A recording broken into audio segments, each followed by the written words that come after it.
Hi there, everyone. I'm Clark Cahill, Events Manager with the South China Morning Post. Thank you all for joining the latest webinar in our COVID-19 and the Economy webinar series. This one asking if COVID-19 has proven sustainable investing is more important than ever. Before we dive into things, we need to give a big thank you to our series sponsor, Credit Suisse.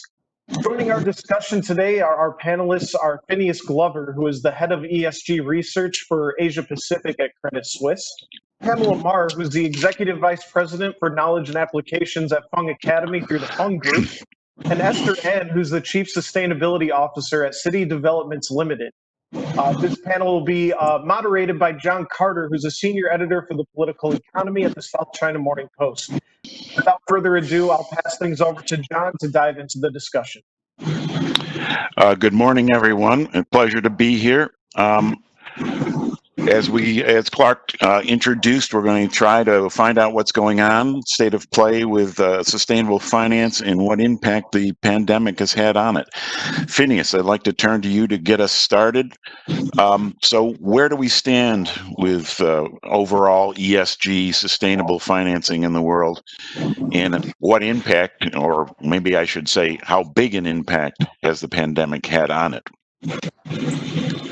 Thanks, John. And firstly, a big thanks to South China Morning Post for inviting me to speak on this important panel. I think the first thing to say is, the growth in ESG was there COVID-19, and if anything, we were already starting to see an acceleration there. So, look, I think there's a familiar story that we understand in terms of the growth of ESG investing. But suffice to say that continued and that growth rate is accelerating quite dramatically now. And I guess what we're, bigger picture, what we're really seeing is both depth and breadth in the ESG investing market.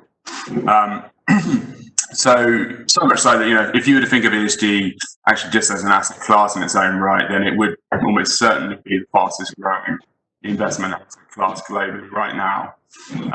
But if we just turn to the experience during COVID-19, the economic upheaval that's caused, I guess it's been really interesting, for someone who's been in this industry now for coming up to 13 years, just to see that performance in those funds really drive inflows, like a real uptick in inflows into ESG funds. So, just to put some numbers around it, ESG funds have attracted net inflows of 17 billion globally between April and June, right in the heart of that economic upheaval. And those are the Morningstar numbers. If we purely looking at ESG as an investment strategy, not the broader forms of ESG in terms of integration or engagement, you're looking at 1 trillion now of those funds under management globally. And then even if we just look at the UK fund flow data from one of the transaction networks, they find that new money invested in ESG equity funds between April and July exceeded the combined flows for the previous 5 years. So I guess, what does that really mean? Does it denote that people are seeing sustainable investment strategies as more important in this current environment? We're tackling these big systemic issues. Does that embed that kind of sense in society? It could just mean that those funds actually have outperformed, so people are starting to see the benefit of those strategies, the resilience of those strategies through the cycle, and therefore, the economics stand on their own. Or we're seeing, this kind of sense of a bigger civic responsibility in tackling longer-term systemic issues, as I said before. So, that's I kind of leave it there, but I'd be happy to pick up on, because one of the interesting things we have found is that ESG funds do outperform during economic upheavals, and I think we'll tease out some of these aspects in the discussion. So I'll leave it there, but I think there's some really compelling reasons why those strategies do work through economic upheaval. Pam, I'd like to come to you and talk more about how you're seeing the pandemic affect the desire for sustainable investment among your supply chain companies.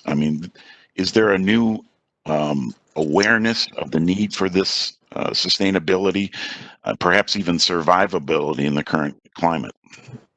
Yeah, I think definitely the pandemic has had a very important impact on the importance of sustainability in company operations and as well as in supply chain. And that really comes through in the human aspect, where the pandemic has really shown us the importance of treating people well, keeping the environment clean and hygienic, as well as the fact that basically kind of shortfallings in one small part of the supply chain can really affect the whole system.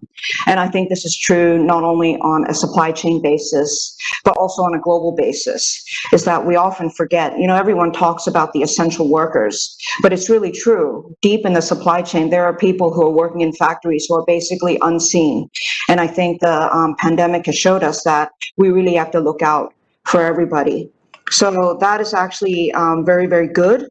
The second thing is the pandemic has really shown us companies who are really good in terms of being responsible, kind, transparent. That's really becoming clear now. And sometimes we see that in traditional screening and sometimes we don't. But right now, when everyone is under pressure, we really see who is actually operating according to good ethics and principle. And I think that's really, it's a really important part, because we need to begin paying attention to that. Good ethical behavior, responsible, kind, and transparent.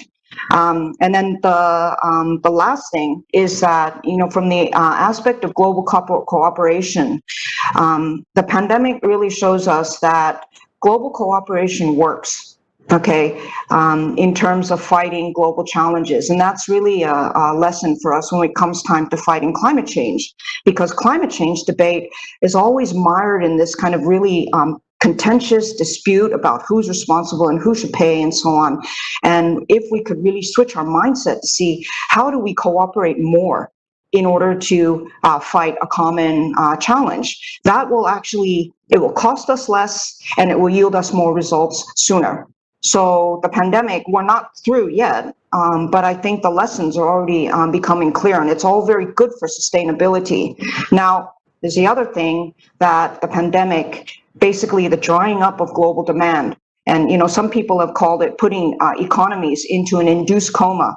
That actually puts survivability for companies into question. And so can we get through this from an economic and financial perspective in order to refocus ourselves on what's really important in society? Well, that raises a follow-up question for you, Pam. Has this induced coma affected the progress toward ESG goals in the short run? So I think definitely there's an impact. Both at the very macro level. I think SCAP, UN SCAP, as well as a number of others have said that the SDGs will be harder to reach because of all these constraints on fiscal coffers. I think on a company basis, definitely the lack of cash and the lack of demand is going to have a serious impact on people's attention span. Okay, that we really have to spend time making sure that you're going to survive. And so necessarily that puts back things with a longer term payback. On the other hand, if we can really remain focused on surviving well, and then building a system which we all want, which for the fashion industry is more sustainable, more inclusive, less wasteful.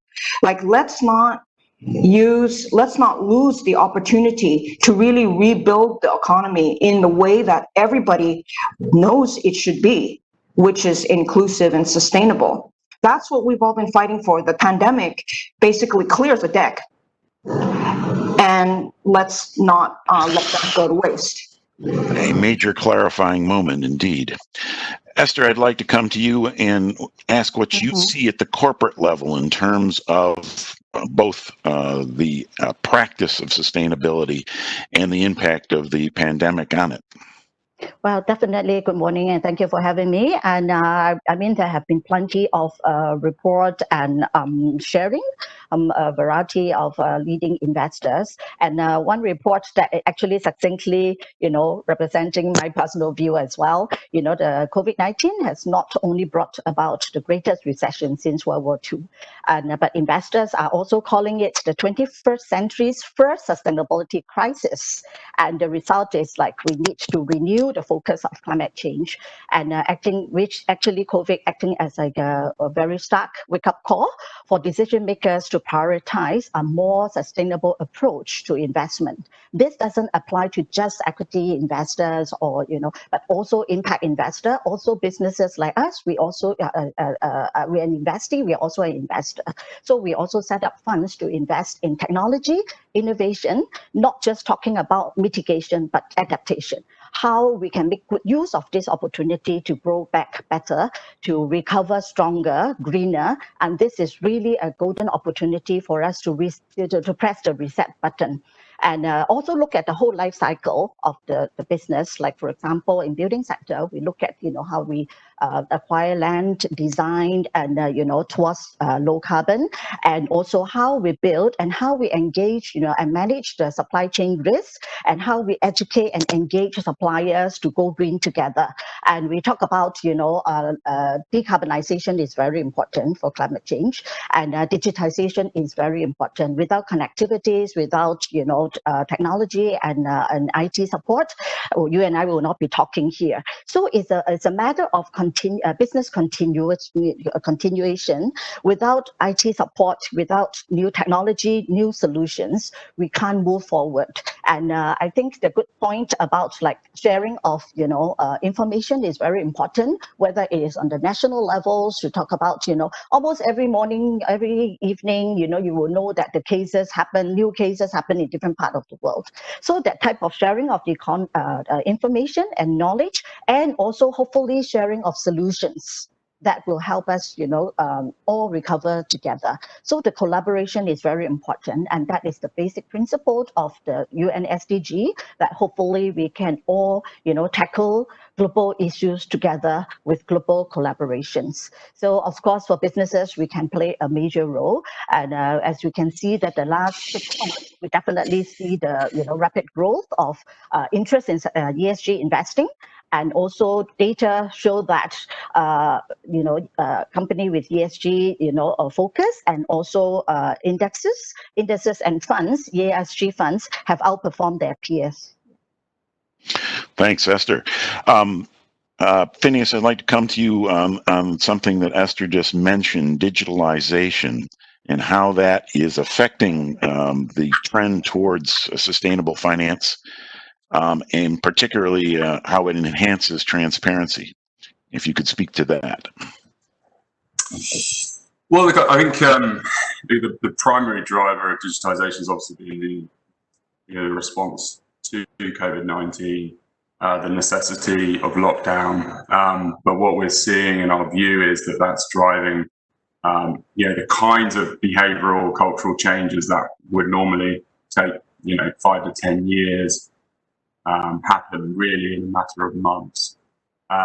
So the digitization aspect in this, to be clear, is the primary driver. However, that creates an interesting market opportunity, or at least creates a more nuanced situation regarding the SDGs. Now, absolutely agree that in the short run, there's absolutely going to be an impact in meeting the SDGs because of the economic impact for businesses and governments.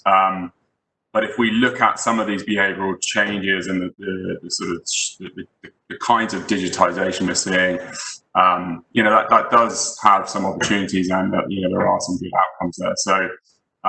Just some examples. Obviously, online retail studies do show, and like all studies, they are contested, but certainly the ones I've looked at, do show that e-commerce does lower carbon emissions. So, according to one study, a typical household drive to a store generates 24 times more CO2 than the equivalent basket delivered through an online scale delivery option. Another study points to, in the region of 30% less primary energy and CO2 emissions from e-commerce.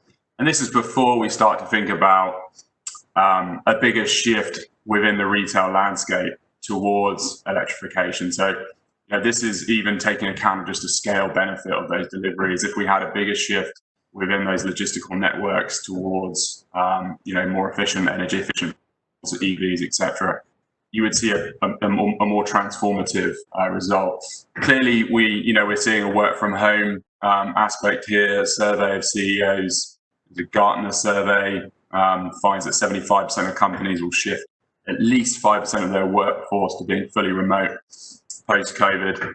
I've seen other surveys with higher numbers. A third of those CEOs said they'll shift more than 20%. Again, there are other aspects of this culturally and psychologically that we should discuss, but it does in itself, result in lower emissions impacts. And then more broadly, I think we should, look to the positive opportunities in, the Internet of Things, machine to machine, and related communications, because all of these things are part of a bigger shift to optimization of assets. And of course, all of this speaks to smart cities. Obviously, cities account for, depending on which study you read, 70 to 75% of global greenhouse emissions. So really core, in terms of urbanization, a really important aspect of lowering emissions. And so some really interesting opportunities there. And then, of course, we've had to, we've seen a bigger shift towards things like digital education, telehealth. These are all, these are all solutions and technologies that have always been there. I guess I would say that, as I said at the beginning, that in the ordinary course, it takes much longer to see these kinds of behavioral and cultural shifts. And so I guess a long-winded way of saying that actually we shouldn't be too concerned by this leaning into the digital disruption and this acceleration of digital disruption. There are other aspects of that we could get onto in terms of, automation of labor, and there's a slightly more nuanced view. But more broadly speaking, I'm fairly optimistic about this drive in terms of acceleration of digitization. I think it offers us, many of the core kind of technical solutions that will lead to, better energy efficiency and some of the low-hanging fruit that simply exists through cultural, the dominant culture of the time. Could I ask you to give us your opinion about how this affects transparency and how this helps drive forward movement in sustainable finance? Yeah, so I guess, one aspect of this that I have sort of discussed in the past has been what I refer to as the age of transparency. And there was a time when I started out in the industry that the focus was very much on reviewing companies' disclosures. CSR reports became sustainability reports, and now they're long-term value creating reports and fully integrated into corporate strategies. But through that evolution, I guess, there has been this explosion in alternative data sets, and simply digitization in itself, the power of transparency through just the civic society, just means that there is this, in my view, step change actually in relation to the actual transparency that companies face.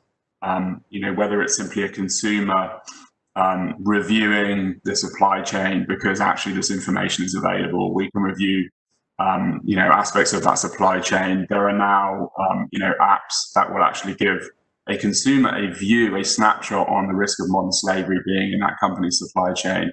That's not the kind of thing you can necessarily control as a corporate. The narrative, unless you actually proactively have a very clear and articulated view of your ESG risks and opportunities as a corporate, the risk is you're going to lose sight of that narrative. And this is before we even talk about things like, satellite imagery, the use of really detailed alternative data sets that really triangulate the impact of corporates. So I guess just a comment, on the broader sweep towards digitization and transparency is that I guess that does speak to as another kind of growth factor for ESG in my view, because it just speaks to the need for resilience in the corporate structure. In our earlier discussions, Phineas, you suggested that not all companies are aware of the power of transparency yet. Is that correct? Well, look, I mean, I think,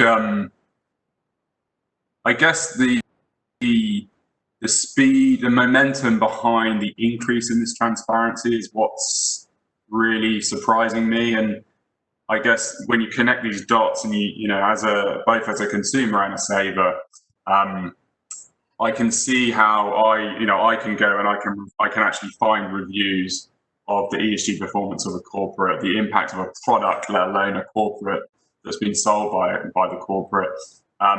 I can connect those dots, and I can actually then open another app on my phone that will enable me to transfer my savings.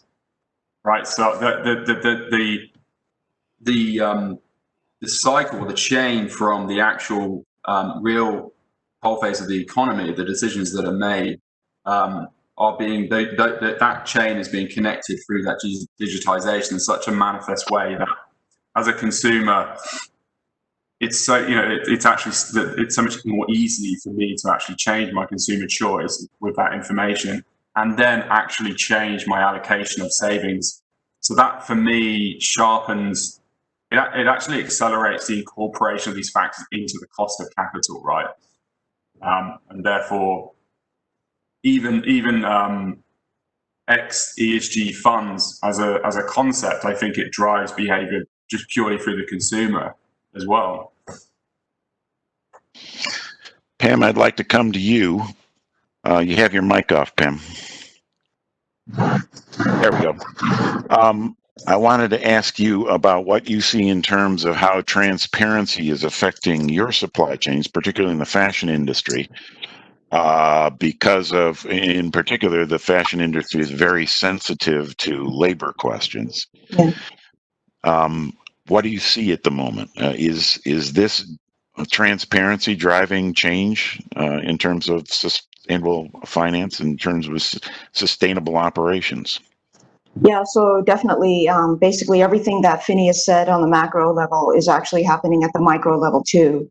From a buyer to supplier perspective, increasing digitization allows us to have transparency, not only on an audit basis, but also on a continuing basis. So monitoring wastewater by sensors, monitoring production via digitization of processes and so on. That is actually a much more authentic way to understand your supply chain. And so that transparency is actually very beneficial. Going the other way, actually, the digitization, everything Phineas said about e-commerce, that is all creating data about what consumers will buy. And if we can basically understand consumer demand a lot better, then we produce smarter. And that actually has a huge impact on waste. I think looking at it from the supplier's perspective, digitization and transparency is also actually very good for suppliers, those running manufacturing operations, because at least for the fashion industry, for so long, it's been a very analog world. You know, everything is done by hand. You go into factories and there's no screens. It's just people, rows of people working. And the more that we, yes, automate and also start grabbing data along the supply chain, that actually gives suppliers more information to become more sustainable, become more energy efficient, become more aware of their environmental impact, and really begin to impact their bottom line in very, very positive ways, as well as to kind of move up this value chain where you start at a very low level. And, you know, everyone knows fashion is the entry point for the poorest countries in the world to get onto the global trade system. And the minute they get on there, if they start using technology to gain transparency over their own operations, they will become more efficient. Feedback loops, and feedback loops will drive improvement. The last aspect, I think, where digitization and transparency really helps is actually in worker education. So the pandemic has enabled us to use smartphone apps, and we built one of those apps to get critical educational information to workers about COVID, about what they can do, and that is all really essential for them to not only obviously stay healthy, but if we expand the range of things that we can actually educate people for, that's actually educating them for the digital economy, because factory workers aren't going to stay in a factory forever, okay? At one point, they're going to leave the factory, whether because of automation or because of other causes or because they want to go do something else. And we want them to leave with skills that are actually useful for them to navigate the digital economy and economic disruption as well. So I think, technology is going to accelerate our ability to come out of the pandemic stronger if we're smart about how we use it, and if we are equitable about making sure that that technology actually gets down to those who really need it the most. So, there is a digital divide, but I think, with the right investments, and now that, governments are actually opening up their fiscal coffers, that we have the chance to bring so much of those gains to the people who are actually lowest and the most invisible in the world. Pam, when we were talking earlier, you talked about companies reaching a sweet spot where their sustainable practices not only help their reputation, but also made their operations more efficient. You spoke about that a little bit here already, but could you expand on that and what you see in terms of the recognition among your suppliers of this, that they can not only do well, but do better? Yeah, so I think they're amongst buyers, and I mean brands, retailers, and so on. They have a focus on doing things which improve their supply chain in terms of performance and quality and productivity, as well as their reputation. And very often they set standards for suppliers to meet, okay, both for compliance as well as sustainability. And I think by opening up the conversation to suppliers about sustainable practices in operation, that conversation can actually become a lot more beneficial for suppliers. So we talk about GHG emissions. Now brands, they need to commit to science-based targets, and that means collecting GHG data from across their supply chain. If we can widen that, give me your electricity consumption every quarter so I can calculate my scope 3 GHG emissions. If that conversation can be turned into, can we work together to see how do you improve your energy efficiency so that your operations benefit in ways that will also deliver me my GHG reading across my supply chain, then it's actually much more win-win. And that means the sustainable change that you produced in the supplier actually benefits the supplier too. And if you go one step further, and instead of just saying, look at your energy and try to become more energy efficient, but you educate, send that education about GHG all the way down the supply chain, that means actually the whole chain benefits, regional and national levels, as well as, for all the workers who can then go propagate those lessons throughout their lives, their communities. One of the things that we learned is that, lessons that workers learn at work, whether it's about like fire safety, chemical safety, electricity, or anything, they actually take those lessons home, because the educational systems in some of the countries where we work, they're not, they're not as good as they could be. So those workers who, who are in those manufacturing facilities, they can actually help educate their communities. And so that's it's a slower process, because trying to educate, communities about climate change, it takes time, but that's just one way to get messages out in the community in a way that actually is far broader and will make far more change than simply saying, I need to report on my GHG emissions. Can you just send me that, your electricity bill every month? So what I'm saying is that if we could all, and multinationals make up something like 2/3 to 70% of global trade today. in global supply chains. And so if we can all, multinationals, can become a bit more collaborative and a bit more partnership and a bit better at listening to what our suppliers are telling us, our suppliers, especially far away and in the emerging markets where the greatest need in terms of SDGs and progress on some of these really critical developmental issues, then actually we will all be better off as a global community. And remember, the first thing the pandemic has showed us is that if other countries are safer, then you are safer too. So I'm saying let's invest a bit more coming kind of in the chain, because those dollars will actually come back to you. And I know that's not something that is very often heard, especially now that trade has been weaponized. But I think we need to kind of move back to like a more cooperative approach inside supply chain and also kind of in a global level. Very good. Esther, if I could Yes. turn to you. Okay. In terms of cooperation between you and your suppliers, what messages are you sending to them? And then also, you spoke earlier about all the reporting you do about how you're complying with ESG standards. If you could explain for us, please. Okay, can I just supplement, two aspects, smart cities and buildings, and what is the business case of it and in our industry, and also transparency. Okay, smart cities and buildings, first, buildings account for 39% of greenhouse gas emission globally. And in general, people spend 90% of the time indoor. So whether you are in the working space, living space, or entertainment space, you also have an impact on the environment. And apart from developers like us, builders like us, how we design, how we build, and how we manage properties definitely have a very strong impact on the global, carbon footprint. And of course, we are not acting alone. We are acting as like a whole, value chain.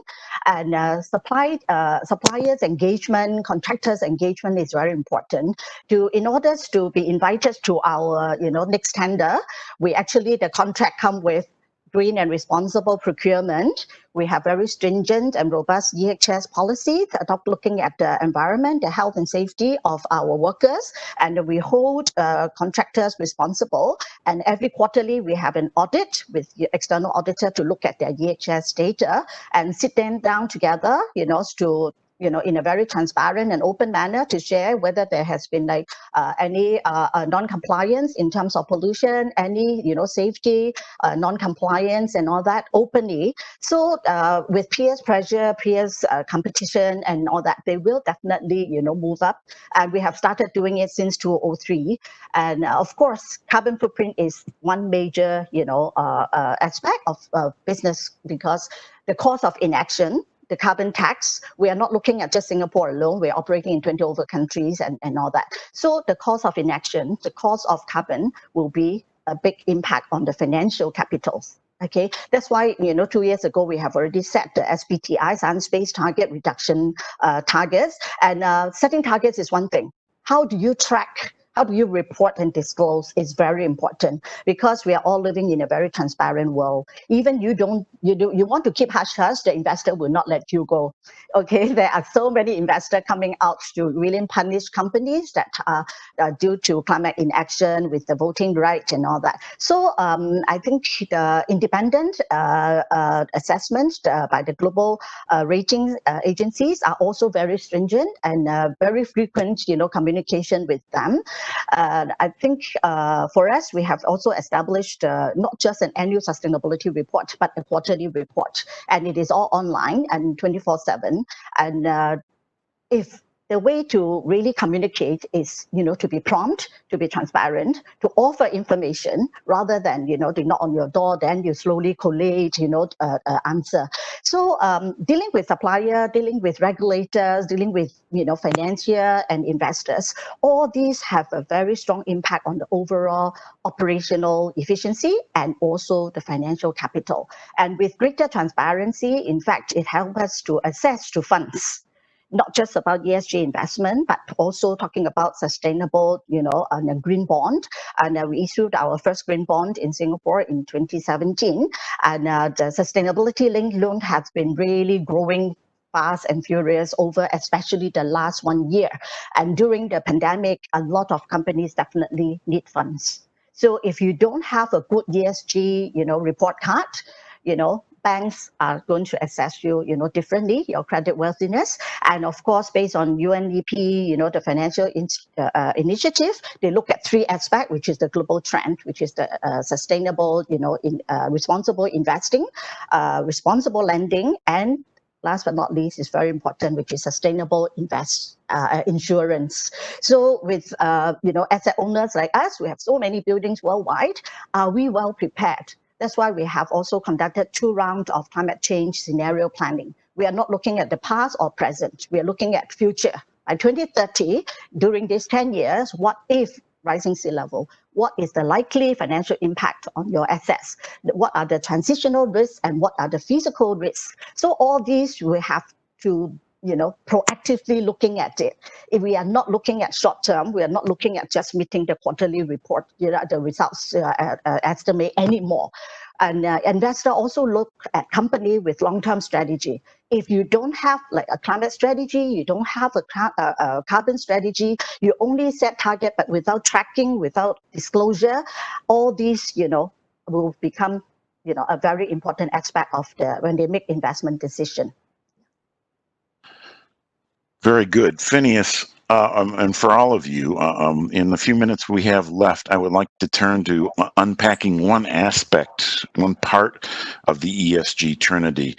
And that's obviously because of the pandemic, the emphasis on healthcare and how prepared, or in fact, mostly unprepared we were for the pandemic. Healthcare is a growth industry. Phineas, where does it stand and where do you see it going? Yeah, look, I think we're at a real important juncture here.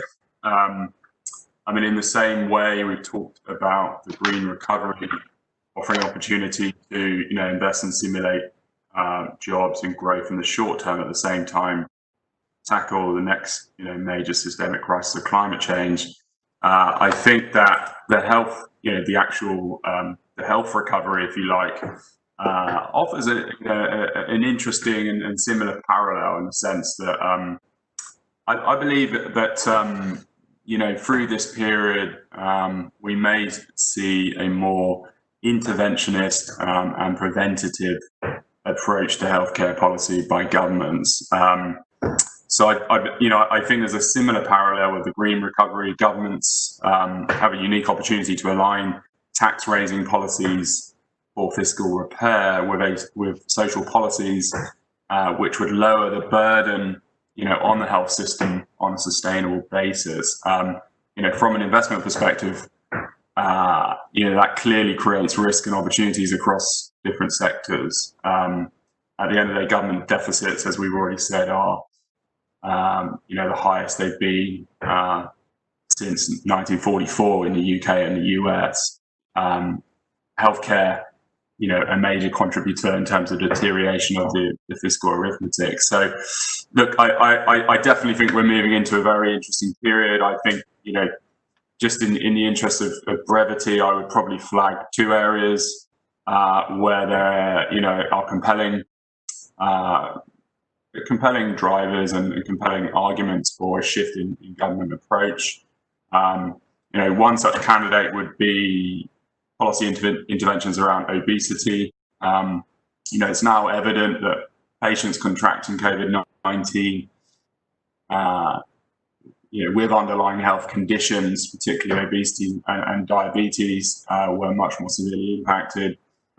Even if we push that to one side, total obesity-related costs globally are estimated by McKinsey in the region of $2 trillion per year.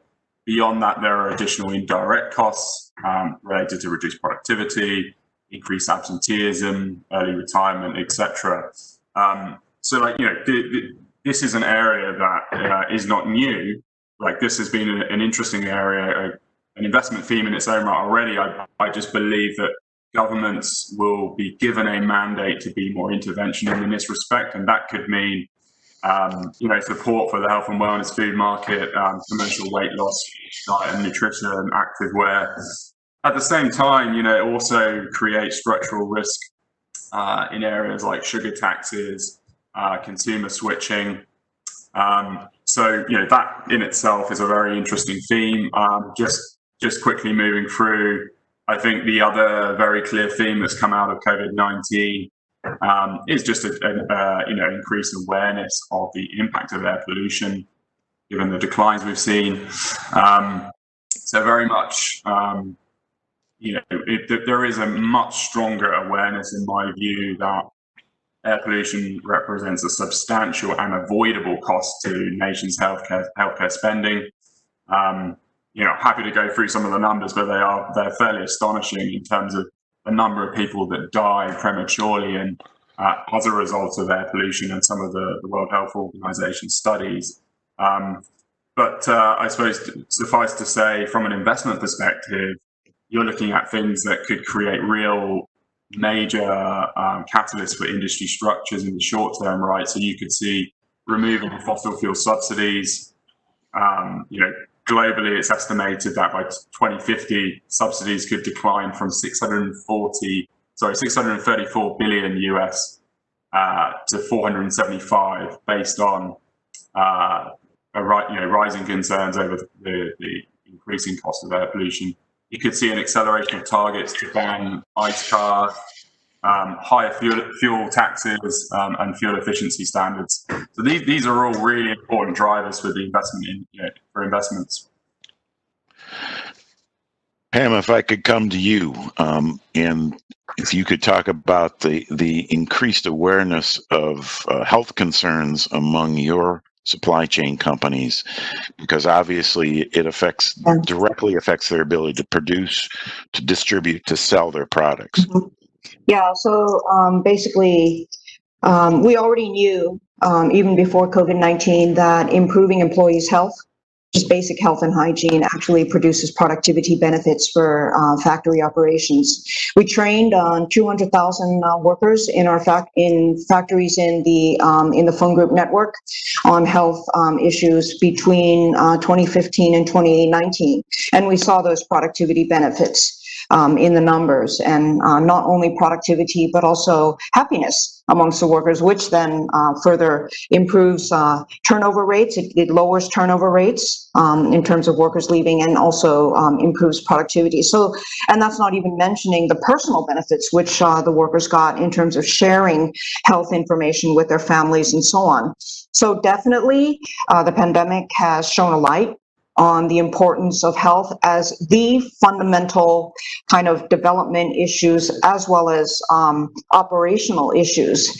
And I mean, that's just at the very ground level. And so I think companies are going to have to pay more attention to that. It's going to become a compliance issue. There's already codes of health and hygiene. How do you run a sewing line in the age of social distancing, and so on. So that's kind of a new frontier. I think the kind of benefit of that is that, in terms of health spending on a national basis, Asian countries, emerging Asia, is actually below the global average of what should be spent on health systems. And yet,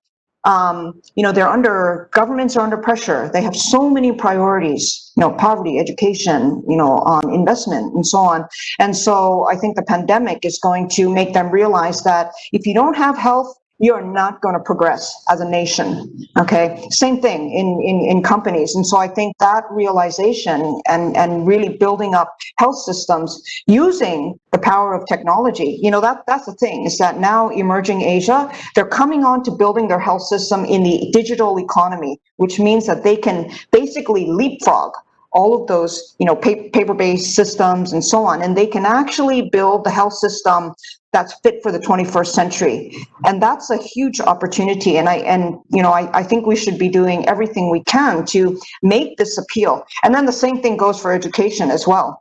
It's like, are we going to build the education system which is going to equip our future workers with the skills that they need to navigate the digital economy. So far, Asian education, it's got a ways to go. But I think if you use the crisis to shine light on health and education and build really the systems that we need, it's not only companies will benefit, and companies should be talking to governments about this. This is like completely necessity for our own survival and our own flourishing.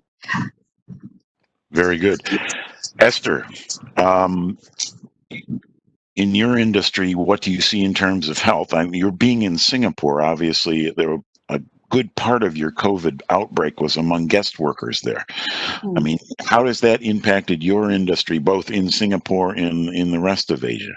Okay, well, definitely we build home, we build space for working and entertainment. I will look at it with both physical and mental health issue. And physically, of course, well, since March, we've been, really like most of us are working from home. Even up to today, by default, we're working from home. So your home is actually multi-purpose. Is your office, is your social space, is almost like your gym, is everything that we are living in a home. So space is very important, and how do we make sure that even for working space, indoor quality is very, very important. And how do we as landlords give the peace of mind to our building users, whether they are our shoppers, our tenants? How do we make sure that we implement a safety measure to ensure that indoor air quality it's important, and how we take care of their safety, even lift button, lift, common area, the hygienic and the sanitization and everything. We have to put in a lot of effort in that. Mental health, over 300 million people in the world suffer some form of depression. This is according to World Health Organization. So mental health is a very key issue, especially a lot of people really broke down, due to, all this lockdown and all that. So how do we help, as someone who build home and who build, a working space, to help users in terms of their mental health is also very important. Most of our, residential development, we devote a lot more than mandatory requirement in terms of landscaping, in terms of amenities. That is very, very important. One of our latest, we devote 64% of the land, site land for amenity, landscape, how to make, provide space for walking, for exercising, for cycling, and all that, because people are going to spend a lot more time at home.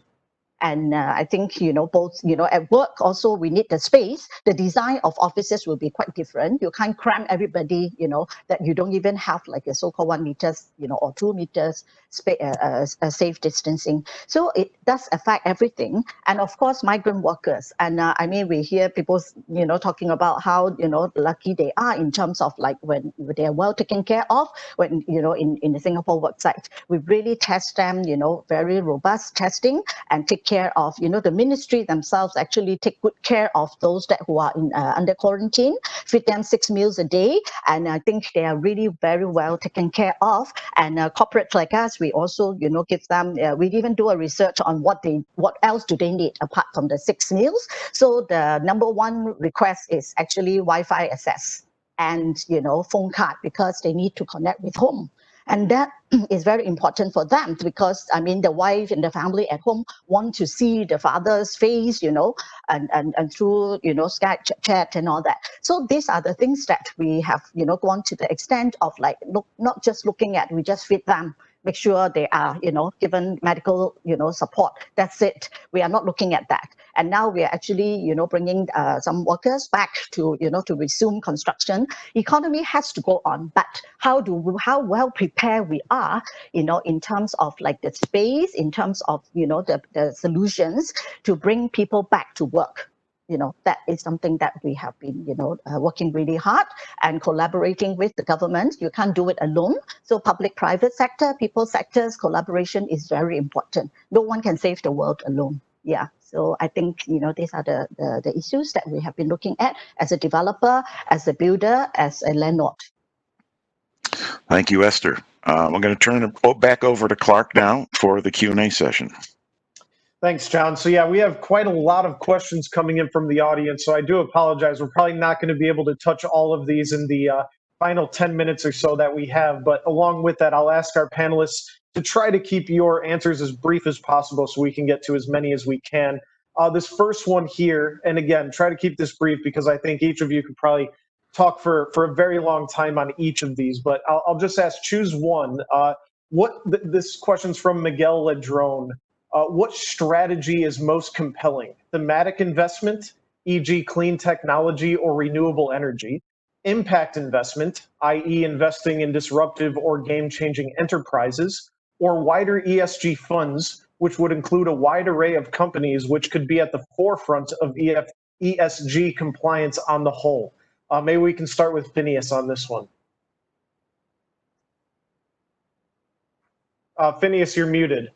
Yep. Sorry. I mean, I think that's a great question. It also shows a good knowledge of what's in the market right now.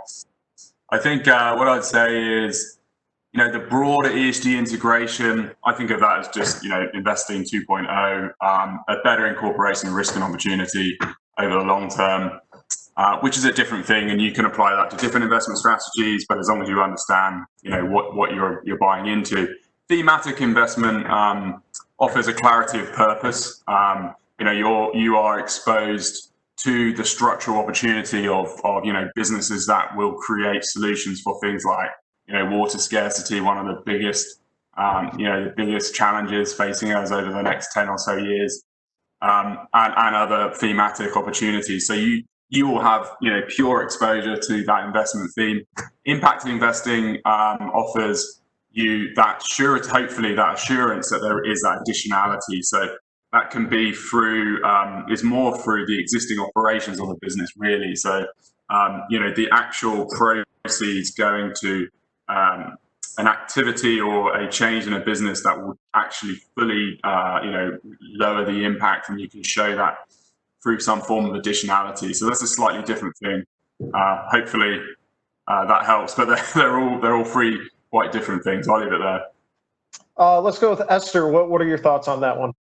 Okay, we have actually started conducting the materiality study since 2014. From 2017 onwards, the number one ESG issue is innovation. This is actually the feedback from our internal and external, stakeholder, including the investors, the media, and all that, and the public sector.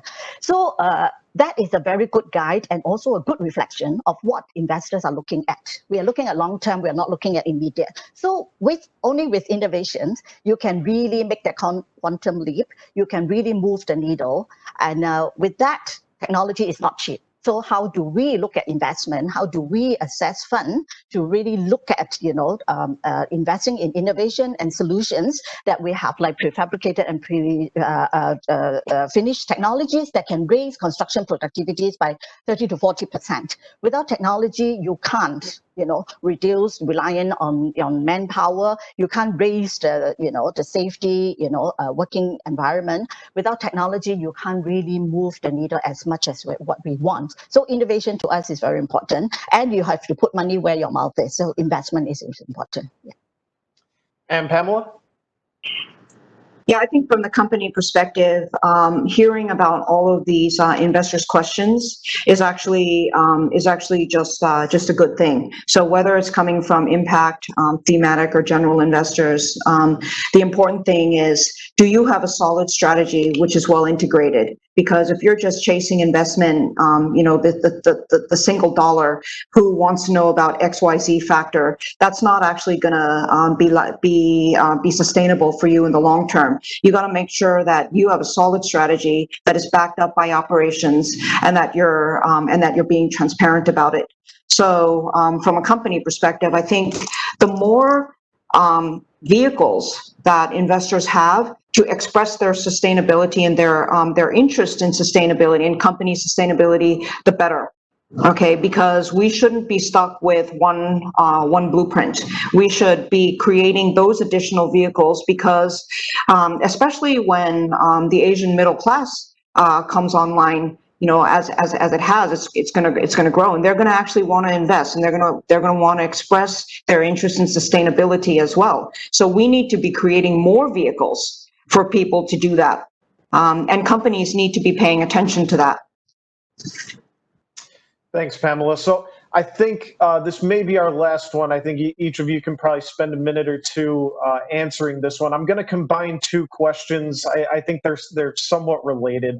The first one applies to SMEs. This is from Watson Chan. Amidst the current crisis, survival is the key priority for most SMEs.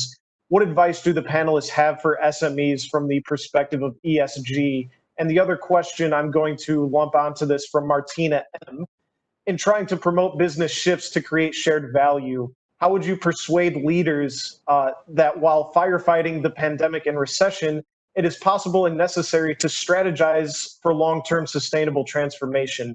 And do you have any examples that you might be able to point to for this? Well, I guess we'll start with Phineas.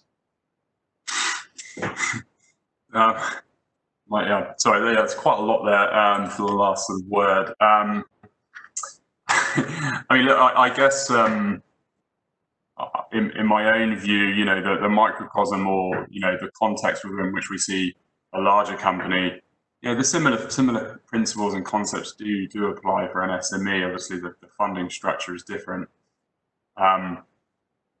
So, I think all the things actually that Pam and Esther articulated very clearly around how ESG builds resilience, and it's things like, you build up your relationships with those intangible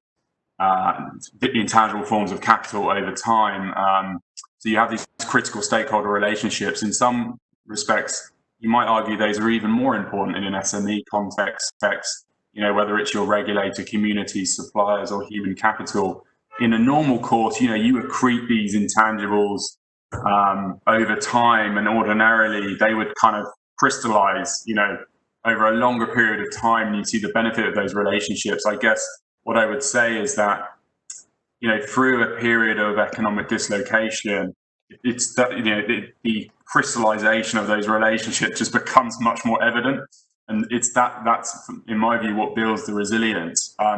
So that's my attempt at a very short answer to that. I think in terms of the longer term perspective here, I mean, we didn't really talk about the green the green shaped recovery. There are many examples of how, investing now really creates, huge economic benefits down the line. I won't go through them now, but if we're talking about, boosting growth in terms of, infrastructure being an economic multiplier, that multiplier effect being even higher in developing nations, the productivity enhancements. Particularly, I would just leave with one, which is just the payback periods on some of the studies. If you look at energy efficiency in particular, that doesn't, these projects are not so big or is so large in scale that they don't apply to SMEs. They absolutely do. There are so many examples. I'm happy to, with the benefit of more time offline, refer to them in terms of those payback periods. So I'll leave it there. Thanks, Phineas. Pamela, we'll go to you now. Okay, yeah. So this question raises an important issue, which is that SMEs are struggling more within the pandemic as a result of lack of access to capital. And I think the main thing is, number one, from the government perspective, help the SMEs. Number two, from the SME perspective, use the crisis to really go back to what Esther raised about innovation. It's like, really don't just try to get back to the watermark. Really trying to see what is the future state of the economy and what kind of company do you want to run, and build that sustainable, inclusive image into the company strategy going forward. And that means empowering employees, creating that culture where employees are really taking initiative and being empowered to contribute. And then on the last one, I mean, I think it's really this issue of getting capital to those who need it most and to those who create most of the jobs is really essential. And that means getting it to the SMEs, especially those in supply chains which are supporting retailers and brands worldwide. So, thanks, Pamela. And Esther, a final word from you. Final one, I know 2 minutes up. Okay. SME, I think we're looking at probably three big groups. Tenants, okay. Tenants and us as landlord, we are on the same boat. They sink, we sink. So our objective is to help them, to sail through this together. And in Singapore, we are very thankful that the government has been very generous, pumping over $1 billion to, as subsidy for various sectors, not just property alone. So whatever tax rebate and rental rebates that we receive, we 100% giving back to the tenants to help them sail through this one. But apart from that, we also engage them. We can't just live on subsidy. What if this one, run out? So you need to look at your business model. The so-called new normal, everybody's talking about it. Nobody really know what the new normal is going to be. So, you as whether you're in a big, a large cap or in a, SME, you need to reset your business model, reveal it, whether you can really survive. COVID is not going to be last pandemic and may not be the biggest pandemics, okay? So we have to be prepared, whether we are large cap or small company. Then the next batch of SME is obviously suppliers. Okay, these are the suppliers who are the main contractors, subcontractors, and also suppliers. So we make use of this loud periods to really engage them and educate them. Even just give you an example, like property agents. For a long time, that property agent, of course, they sell, the margin better, they sell, more. But now we are actually using this period to really engage them with a series of workshops to look at why green building is better. Okay, because they are the ambassador, they are the front of people between developer and buyer. So we want to engage them, not just about the supplier, not just about the builder, but also even the frontliner. With consumer activism growing, we want these people, the frontline sales ambassador, to be trained and go green together. Last but not least are the startup. Okay, the startup are the really change maker, innovators. So how do we as big players can help them, to, not 100% definitely. I mean, the startup, a lot of them may not survive. Again, they have to look at their business model and, what are the funding, how do they go to market, and how do they, a lot of geniuses have already told you that there are two things that help business to survive. Main thing is innovation and marketing. If you can innovate, but you don't know how to market,